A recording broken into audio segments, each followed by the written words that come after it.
95 news speed news కి స్వాగతం. తిరుపతి జిల్లా గూడూరు డీఎస్పీగా బాధ్యతలు నిర్వహించిన రాజగోపాల్ రెడ్డి తిరుపతి జిల్లా నాయుడుపేట డీఎస్పీగా బదిలీ అయ్యారు. ఆయన స్థానంలో ఒంగోలు ప్రాంతంలో ఏసీబీలో పనిచేసిన సూర్యనారాయణ రెడ్డి బదిలీపై గూడూరు డీఎస్పీగా నియామకమయ్యారు. మండల స్థాయి అధికారులతో సమన్వయం చేసుకుని ప్రభుత్వం అమలు చేస్తున్న సంక్షేమ పథకాలను అర్హులైన ప్రతి ఒక్కరికి పూర్తి స్థాయిలో అందే విధంగా చర్యలు తీసుకుంటామని గూడూరు ఆర్డీఓ కిరణ్ కుమార్ తెలిపారు. గూడూరు పట్టణంలోని వెలుగు కార్యాలయంలో వివిధ శాఖల అధికారులతో సమీక్ష సమావేశం నిర్వహించారు. చీపురుపల్లి ఇసుకపేటలో గడప గడపకు మన ప్రభుత్వంలో కలెక్టర్ మాధవీలత పాల్గొన్నారు. ఆర్బీకే భవనాన్ని ప్రారంభించి ధాన్యం కొనుగోలుకు శ్రీకారం చుట్టారు. ప్రధాని నరేంద్ర మోడీ విశాఖ పర్యటన సందర్భంగా విశాఖ స్టీల్ ప్లాంట్ ప్రైవేటీకరణ జరగదని స్పష్టమైన ప్రకటన చేయాలని అఖిలపక్ష పార్టీలు డిమాండ్ చేశాయి. కర్నూలు జిల్లా కోసిగి గ్రామంలోని వీరేష్ అనే యువకుడు పొలంలో వ్యవసాయం చేస్తూ రోటోవేటర్ కింద ప్రమాదవశాత్తు పడి మృతి చెందాడు.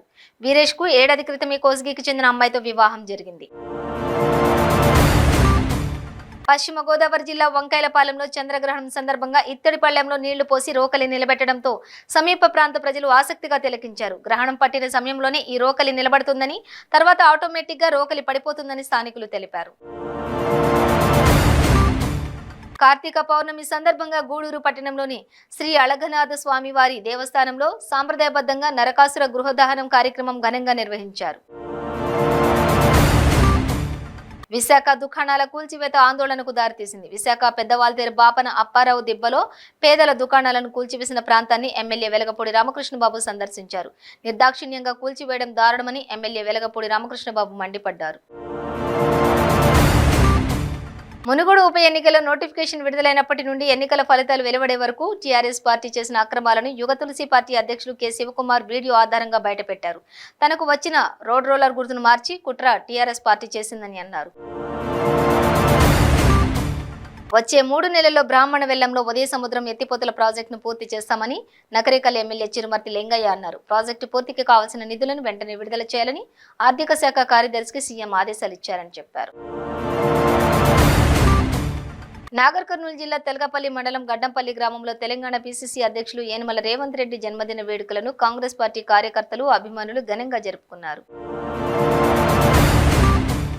సూర్యాపేట జిల్లా హుజూర్ నగర్ లో చంద్రగ్రహణం సందర్భంగా రోకలి రోలులో నిలబెట్టారు. ఇక స్థానికులు దీన్ని చూసేందుకు స్థానిక ప్రజలు తరలివచ్చి ఆసక్తిగా తిలకించారు. చంద్రగ్రహణం ముగియడంతో శ్రీవారి ఆలయ తలుపులు తెరుచుకున్నాయి. ఆలయ శుద్ధి సంప్రోక్షణ అనంతరం టీటీడీ భక్తులను దర్శనానికి అనుమతిచ్చింది. నిర్మల్ జిల్లా చంద్రగ్రహణ మోక్షం అనంతరం బాసర శ్రీ జ్ఞాన సరస్వతి ఆలయ ద్వారాలు తెరిచి ఆలయ శుద్ధి సంప్రోక్షణ అనంతరం మహంకాళి, మహాలక్ష్మి, శ్రీ సరస్వతి అమ్మవార్లకు అభిషేకము, హారతి, మహానివేదన చేసి వైదిక బృందం ఆలయ ద్వారబంధం చేశారు. శ్రీ సత్యసాయి జిల్లా హిందూపురం పరిగి మండలం పరిధిలోని చెర్లోపల్లి వద్ద ఎన్ఫోర్స్మెంట్ అధికారులు దాడులు నిర్వహించి కారులో అక్రమంగా తరలిస్తున్న మద్యం కేసులను ఇతర నిందితులను పట్టుకున్నారు. నిందితులను కారును స్వాధీనపరుచుకుని రిమాండ్కి పంపినట్లు సెబ్ సీఏ లక్ష్మీదుర్గయ్య తెలిపారు. రాజోలు నియోజకవర్గంలో అక్రమ ఇసుక, అక్రమ మద్యం వ్యాపారాలను అరికట్టాలని మాజీ మంత్రి గొల్లపల్లి సూర్యనారాయణ డిమాండ్ చేశారు. సకినేటిపల్లి మండలం కేశవదాసుపాలెం గ్రామంలో గొల్లపల్లి సూర్యారావు ఆధ్వర్యంలో తెలుగుదేశం పార్టీ కార్యకర్తలు గ్రామ ప్రజలతో కలిసి పాదయాత్ర చేసి ప్రధాన రహదారిపై నిరసన తెలియజేశారు. రాజమండ్రి రైల్వే స్టేషన్ వద్ద గూడ్స్ రైలు పట్టాలు తప్పింది. రాజమండ్రి ఐఎల్డిటి ఫ్లైఓవర్ వద్ద ఈ ఘటన చోటు చేసుకుంది. విశాఖ నుంచి విజయవాడ వెళ్తున్న గూడ్స్ రైలు పట్టాలు తప్పడంతో పలు రైళ్ల రాకపోకలు నిలిచిపోయాయి. ప్రకాశం జిల్లా దోర్నాల మార్కాపురం ప్రధాన రహదారిలో నడి రోడ్డుపై నాగుపాము దర్శనమిచ్చింది. పెద్దారవీడు మండలం బద్వేడు చెర్లోపల్లి వద్ద ఓ నాగుపాము నడి రోడ్డుపై పడగ విప్పి నిలిచింది. దీంతో ఆ రహదారిలో వాహనాలన్నీ సుమారు అరగంట పాటు నిలిచిపోయి ట్రాఫిక్ ఏర్పడింది.